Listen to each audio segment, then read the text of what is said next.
Hi அஸ்ஸலாமு அலைக்கும் friends. இன்றைக்கி நம்ம வீட்டில் மார்னிங் டிஃபன் வந்து சேமியா தான். சேமியாலேயே மசால் சேமியா மாதிரி செஞ்சுருந்தேன்.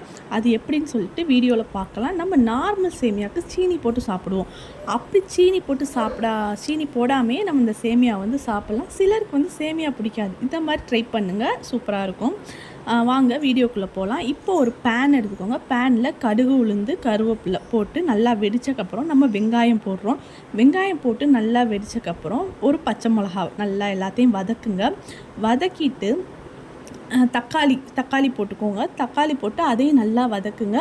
இப்போ கொஞ்சோண்டு உப்பு, மஞ்சப்பொடி, இஞ்சி பூண்டு பேஸ்ட்டு, மல்லிச்செடி, புதினா இதெல்லாம் ஆட் பண்ணிக்கோங்க. கருவேப்பிலை ஆட் பண்ணிக்கோங்க. ஆட் பண்ணிவிட்டு நல்லா எல்லாத்தையும் வதக்குங்க. வதக்கிட்டு நம்ம இப்போ தண்ணி ஆட் பண்ணுறோம். தண்ணி வந்து நான் 1 கப் சேமியா எடுத்திருக்கேன். அப்போ 1.5 கப் தண்ணி வந்து ஊற்றிக்கோங்க.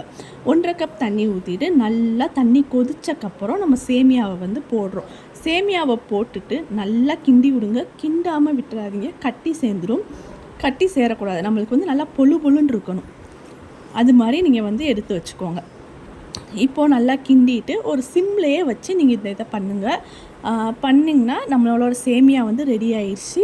நீங்களும் இது மாதிரி செஞ்சுட்டு கமெண்ட் பண்ணுங்கள். Thank you, bye bye.